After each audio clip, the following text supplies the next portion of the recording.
오늘 함께 읽을 하나님의 말씀은 구약성경 창세기 12장 1절에서 9절 말씀입니다. 창세기 12장 1절에서 9절 말씀.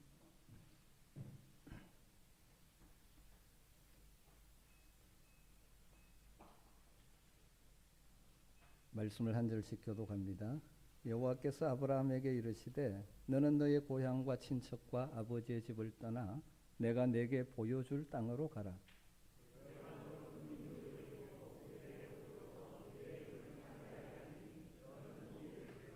너를 축복하는 자에게는 내가 복을 내리고 너를 저주하는 자에게는 내가 저주하리니 땅의 모든 족속이 너로 말미암아 복을 얻을 것이라 하신지라.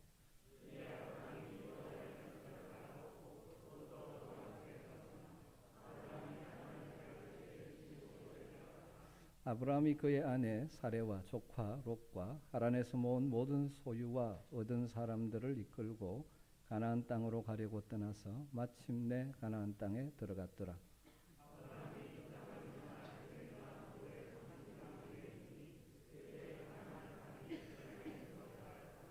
여호와께서 아브라함에게 나타나 이르시되 내가 이 땅을 내 자손에게 주리라 하신지라. 자기에게 나타나신 여호와께 그가 그곳에서 제단을 쌓고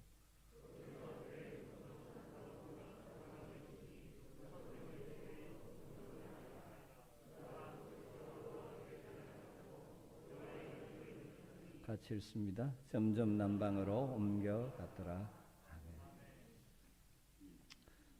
하나님께서 최소로 세운 기간이 바로 가정입니다. 그만큼 하나님은 가정이 건강하고 우리의 가정들이 든든하게 세워지기를 원하십니다. 그런데 가정을 건강하게 그리고 든든하게 세우는 데는 지혜가 필요합니다. 하나님이 주시는 참된 지혜로 인생을 살아가도록 우리를 깨우치는 잠언서에 보면 이런 말씀이 있습니다. 잠언서 24장 3절에 집은 지혜로 말미암아 건축되고 명철로 말미암아 견고하게 되며, 집은 지혜로 말미암아 건축되고 명철로 말미암아 견고하게 된다고 말씀하죠. 여기 집은 외형적인 건축물인 집을 의미할 수도 있지만 가족 공동체인 가정을 의미하기도 하죠. 가정이 건강하게 세워지려면 지혜가 필요합니다. 명철이 있을 때 더욱 견고해진다는 것입니다. 안타깝게도 우리가 살고 있는 이 현대 사회에는 과거보다 지식과 정보가 넘쳐나고 있지만 어쩌면 참된 지혜가 없어서 많은 가정들이 세워지지 못하고 무너지고 견고해지지 못함으로 인해서 과거보다 가족 안에서 가정 안에서 불행을 겪는 사람들이 많아지고 있는 것은 아닌가 하는 그런 안타까움이 있습니다. 그런 의미에서 우리의 가정을 견고하게 세우는 진정한 지혜가 절실히 필요한 때입니다. 여러분의 가정들은 지금 건강하게 잘 세워져 가고 있습니까? 가족 간의 아름다운 관계 속에 세워지고 있습니까? 가정이 흔들림 없이 견고하게 세워지고 있습니까? 가정의 달을 맞이하면서 다시 한번 여러분의 가정을 점검하고 하나님께 지혜를 구함으로 여러분의 가정이 견고하게 세워지는 은혜가 있게 되기를 주의 이름으로 축원합니다. 가정의 달을 맞아서 첫째 어린이 주일에는 쉐마의 신명기 6장 쉐마의 말씀을 나누었습니다. 하나님께서 우리가 참으로 복되게 살기를 원해서 주신 명령의 말씀이었죠. 하나님만을 사랑하고 부모가 먼저 하나님의 말씀을 마음에 새기고 자녀들에게 부지런히 모든 상황을 활용해서 가르쳐야 한다 하는 말씀을 나누었죠. 지난주 어버이 주일에는 10계명 5계명이 내 부모를 공경하라는 말씀을 드렸습니다. 어쩌면 오늘 순서대로 한다면 가족 관계에서 중요한 또 하나의 관계, 부부 관계에 대한 말씀을 나누어야 되겠는데 이 부분은 짧게 나누고 전체적으로 우리의 가정이 믿음의 명문가로 믿음으로 든든히 세워지는 가정이 되기를 소망하면서 우리 믿음의 조상 아브라함의 모습을 통해서 그 원리들을 한번 정리해 보려고 합니다. 가정사역을 하시는 분 가운데 행복한 결혼 관계, 부부 관계를 파괴하는 주된 요인 3가지가 있다고 그렇게 말하는 분이 있습니다. 그래서 이 3가지를 지혜롭게 극복하면 부부 관계 속에서 또 모든 관계 속에서 상처나 아픔이 아닌 기쁨과 행복을 맛볼 수 있다라고 그렇게 말합니다.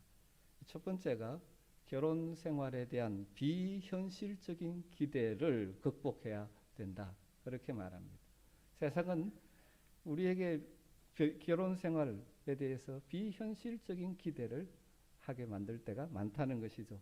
어린 시절에 읽은 동화책으로부터 젊은 날에 본 영화까지 우리로 하여금 결혼에 대한 잘못된 기대를 가지게 할 때가 많습니다. 여러분, 동화처럼 빛나는 갑옷을 입은 기사가 백마를 타고 나타나서 나를 어려움 속에서 건져주는 그런 일은 현실 속에 없습니다. 여러분을 구출한 다음에 석양을 배경으로 함께 손잡고 사라지는 그런 일은 결코 일어나지 않습니다. 오히려 아름다운 석양보다는 염려와 근심의 스모그를 배경으로 해서 살아야 하는 것이 우리의 현실입니다. 결혼식을 앞두고 웨딩드레스를 입을 때는 온갖 황홀한 상상을 할 수 있죠.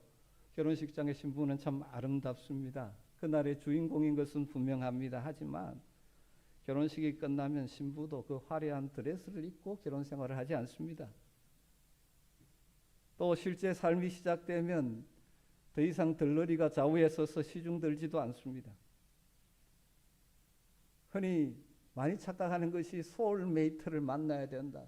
여러분, 완벽한 소울메이트는 세상에 존재하지 않습니다. 결혼해서 가정을 이루고 산다는 것은 그런 것입니다. 아주 평범하고 불완전한 두 사람이 모여서 가정을 이루는, 그러기에 지극히 평범하고 불완전할 수밖에 없는 것이 가정, 부부관계, 결혼생활이라는 것입니다. 여러분, 이거 기억하셔야 합니다. 여러분이 선택한 배우자가 완벽한 사람 아닙니다. 또 여러분도 완벽한 사람이 아닙니다. 부족한 두 사람이 함께 결혼생활, 가정이라는 작품을 만들어 가야 하는 것입니다. 여러분들, 그런 자세로 여러분의 가정을 세워가시기를 부탁드립니다. 두 번째로 뛰어넘고 극복해야 되는 것은 받아들이기 어려운 차이들을 뛰어넘어야 한다고 그렇게 말합니다. 왜냐하면 우리 모두는 서로 다르기 때문입니다. 부부가 서로 다르다는 사실을 인정하고 그 차이를 받아들여야 합니다. 많은 경우 처음에 특별히 교제할 때는 서로 다른 사람에게 매력을 느끼는 경우도 참 많이 있는 것 같습니다. 자기와 다른 사람. 그러나 결혼해서 함께 살아보면 매력적으로 느꼈던 바로 그 다른 점 때문에 고생할 때가 많습니다. 저희 고향 동기, 교회 동기 중 우리 여자 동기 하나가 교회 다니는 남자들은 박력이 없다고 입버릇처럼 이야기를 하고 다녔습니다. 그래서 박력 있다고 생각하는 남자하고 만나 결혼했다가 고생했습니다. 여러분, 무엇보다도 한 사람은 남자고 한 사람은 여자죠. 그래서 그런 제목의 책도 있지 않습니까? 화성에서 온 남자, 금성에서 온 여자. 그만큼 다르다는 것이죠. 많이 다릅니다. 여러분 다 경험하시죠? 뿐만 아니라 각자가 살던 이 20년, 30년 그 사이의 가정에서 형성된 성격을 가지고 결혼을 하게 되는 것이죠. 자라면서 가지게 된 상처들 그대로 안고 결혼을 합니다. 그런데 결혼해서 새롭게 부부를 이룬다고 해서 하루아침에 그게 새로워지지 않죠. 이때까지 형성된 습관, 받은 상처들이 계속 순간순간 드러나서 문제가 될 때가 많습니다.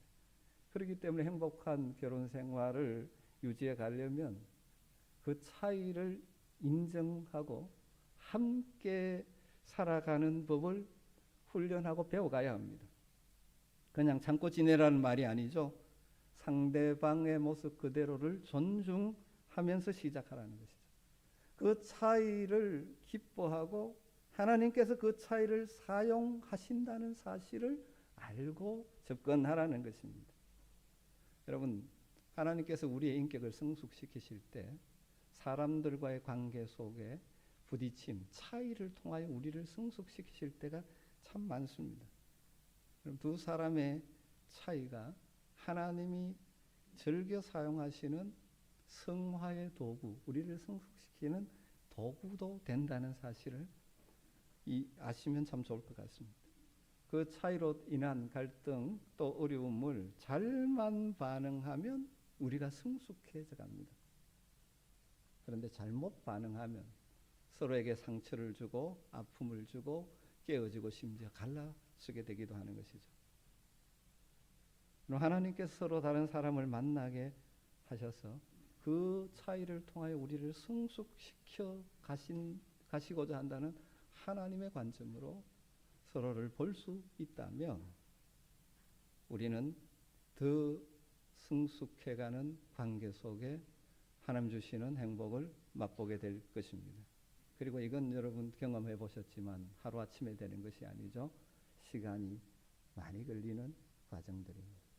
우리 아멘교회 모든 가정들 부부관계가 그 차이를 뛰어넘어 차이가 각자의 성숙의 기회가 되어지는 그런 복된 가정으로 세워지기를 간절히 소망합니다. 세 번째 극복해야 되는 것은 용서 못한 상처들이라고 말합니다. 모두가 불완전하기 때문에 잘하고 싶지만 서로 의도적으로 때로는 비의도적으로 서로에게 말로 행동으로 상처를 주고 삽니다. 상처를 주고받고 살죠. 그것이 연약한 인생의 현실입니다. 그런데 중요한 것은 무엇입니까? 정말 복된 부부관계 가정을 이루어가려면 여러분 용서하는 것이 매일의 양식이 되어야만 됩니다. 받은 상처를 마음에 가지고 풀지 않으면 어느 때라도 마귀의 소나기에 빠져들기가 쉽습니다. 그것을 틈타고 들어와서 관계를 더 깨트려 버리려고 하는 마귀의 통로가 되는 것이죠. 여러분 상대방의 잘못이나 실수를 잊어버리지 않고 용서하지 않고 기억하고 꼭 품고 기회만 되면 갚아주겠다는 것은 관계를 깨트리며 살겠다는 그런 마음이 자세죠. 그래서 어떤 분은 그렇게 이야기합니다. 결혼 생활에서 가장 큰 죄악은 용서하지 않는 것이다. 그런 말을 합니다. 왜냐하면 용서하지 않으면 그 틈을 통해서 다른 여러 가지 죄가 들어오게 되어집니다. 성경은 모든 관계 속에서 우리가 하나님께 용서받은 자이기 때문에 다른 사람을 용서하고 용납하도록 우리를 부르셨다라고 말씀하고 있죠. 대표적으로 골로새서 3장 13절에 보면 누가 누구에게 불만이 있거든 이걸 부부에게 절하면 누가 배우자에게 불만이 있거든 서로 용납하여 피차 용서하되 주께서 너희를 용서한 것 같이 너희도 그래하라. 때로는 마음에 아주 상처가 깊으면 내가 용서하나 봐라. 언젠간 갚아줘야지. 그렇게 말합니다. 그 말은 뭡니까? 우리 결혼 생활을 위기로 몰아가겠다. 그런 선포와 같은 것입니다. 여러분 우리가 분노하는 마음을 서로에게 품고 있으면 그걸 가장 기뻐하는 존재가 누군지 아십니까? 마귀입니다. 그래서 성경은 마귀가 틈타지 못하도록 해가 지기 전에 분노의 문제를 해결하라.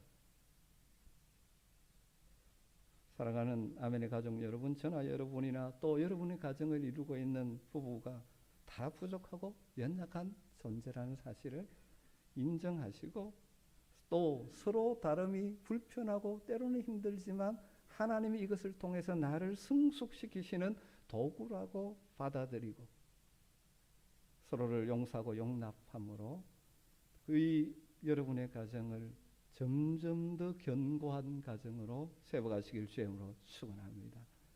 이 땅에 이 현실 속에 무너지는 가정이 많은 시대 속에 우리 성도들의 가정은 든든한 견고한 가정, 어떤 바람이 불어도 힘든 일을 만나도 무너지지 않고 함께 극복해내는 그런 가정으로 세워지기를 간절히 주의 이름으로 축원합니다.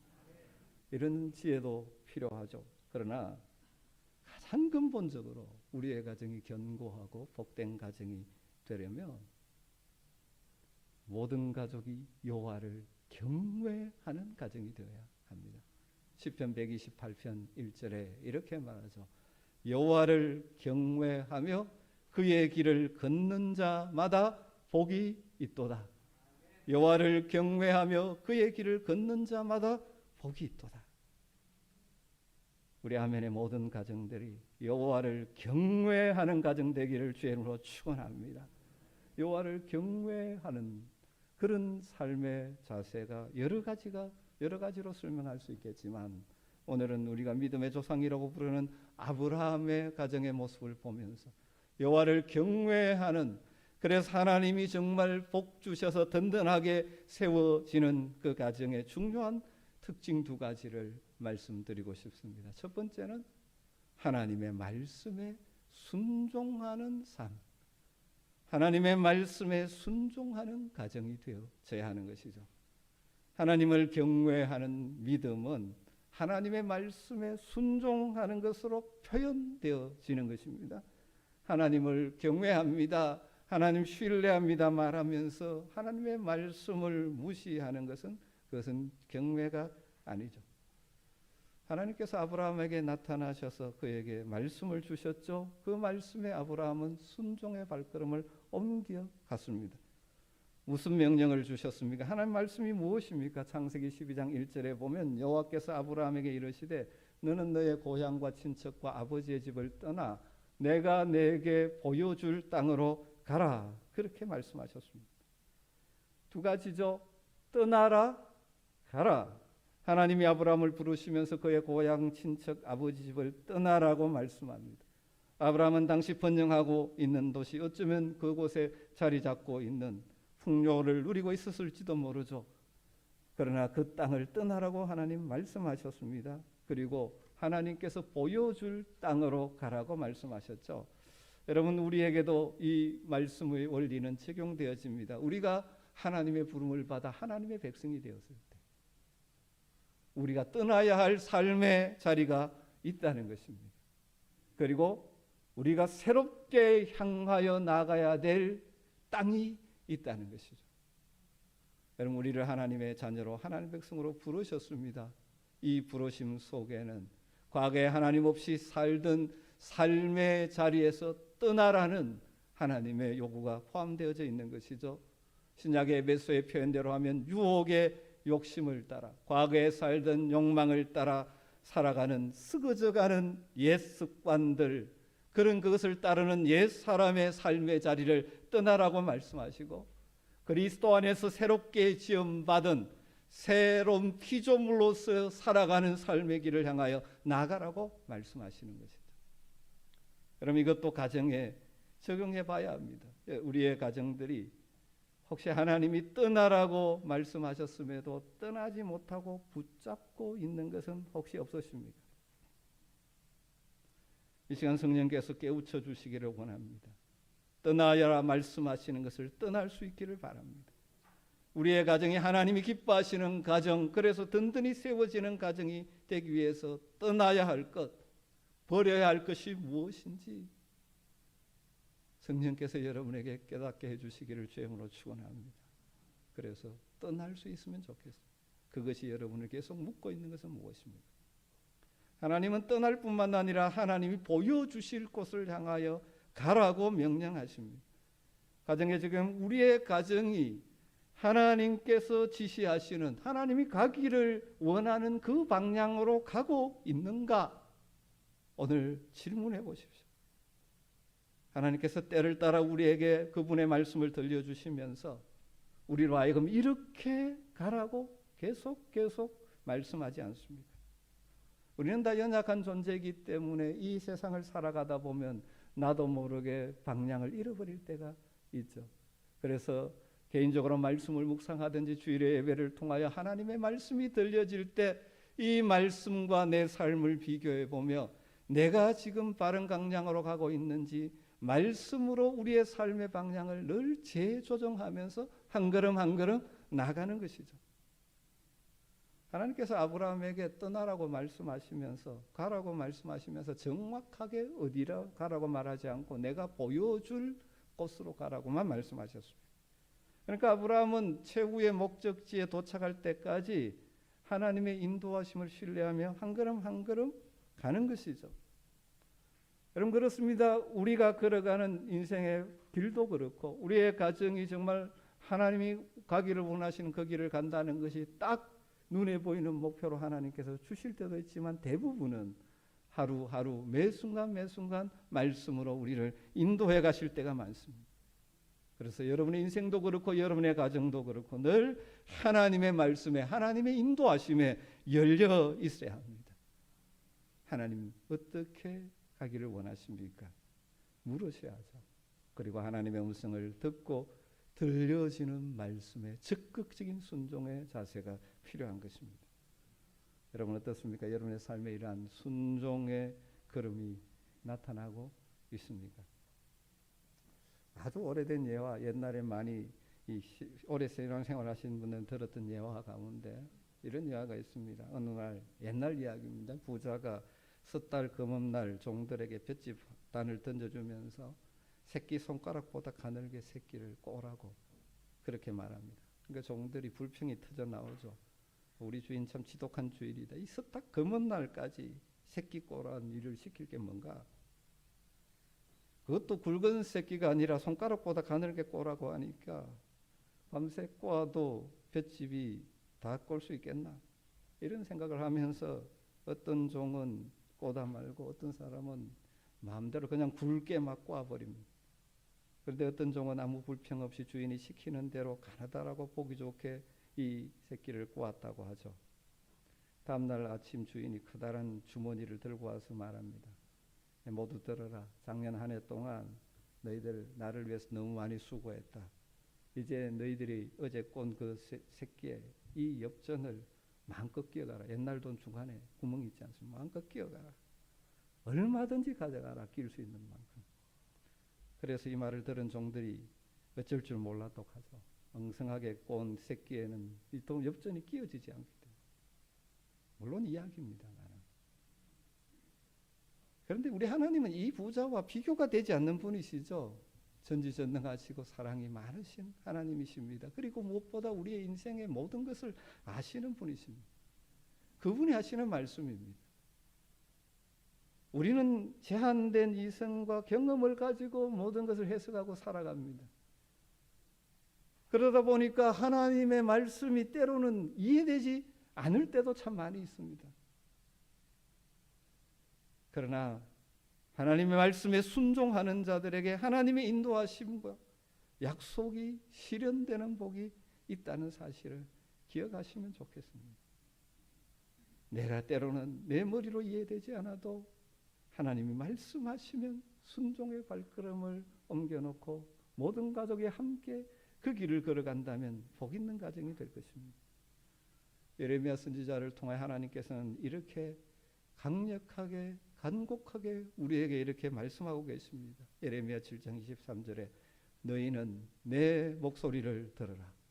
그리하면 나는 너희 하나님이 되겠고 너희는 내 백성이 되리라. 너희는 내가 명령한 모든 길로 걸어가라. 그리하면 복을 받으리라. 너희는 내가 명령한 모든 길로 걸어가라. 그리하면 복을 받으리라. 여러분 이 복을 그냥 세상의 복으로 생각하지 마시고 하나님 명령에 순종할 때 하늘의 복을 우리에게 주실 줄 믿으시기를 주님으로 축원합니다. 여러분 하나님께서 꼭 우리에게 명령하실 때 자주자주 명령에 순종할 때 따르는 약속을 붙이시죠. 아브라함의 경우도 네 고향 친척 아버지 집을 떠나라고 하시면서 동시에 약속해 주셨습니다. 아브라함에게 주신 약속이 무엇입니까? 2절 3절에 나오죠. 내가 너로 큰 민족을 이루고 내게 복을 주어 내 이름을 창대하게 하리니 너는 복이 될지라. 너를 축복하는 자에게는 내가 복을 내리고 너를 저주하는 자에게는 내가 저주하리니 땅의 모든 족속이 너로 말미암아 복을 얻을 것이니라 하신지라. 아브라함은 이 약속의 말씀을 붙들고 나갔죠. 이 약속의 성취는 미래의 일이지만 한 걸음 한 걸음 순종의 발걸음을 옮겨놓은 것이죠. 물론 때로는 넘어지기도 하고 때로는 실패했지만 그리고 아브라함의 가정의 방향은 이 순종의 방향이었습니다. 사랑하는 성도 여러분, 여호와를 경외함으로 복을 누리는 가정 되기를 주임으로 축원합니다. 그러기 위해서 하나님이 여러분에게 말씀하시는 것을 듣고 여러분의 가족이 함께 순종의 발걸음을 옮겨 놓을 수 있는 복이 있게 되기를 주임으로 축원합니다. 개인적으로 말씀을 묵상하시든지 예배 가운데 하나님의 말씀이 들려지든지 그 말씀을 붙들고 말씀의 약속을 붙드시기를 주임으로 축원합니다. 그러면 하나님께서 우리에게 복의 근원이 되게 주실 것입니다.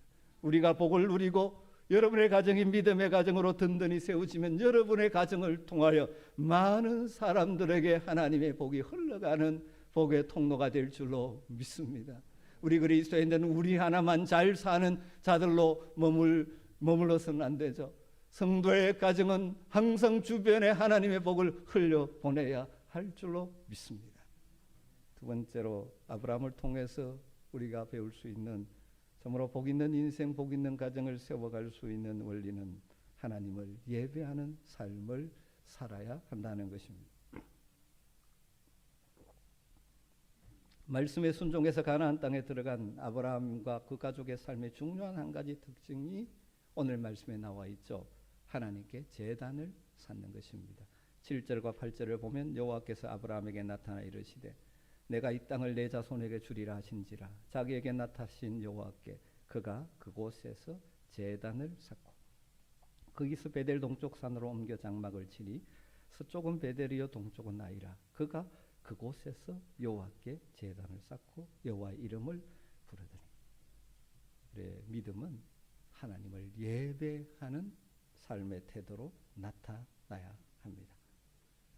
여러분의 예배 생활이 어떻습니까? 혹시라도 습관적인 예배 자리에 있지는 않으십니까? 여러분의 가족의 예배 생활은 어떻습니까?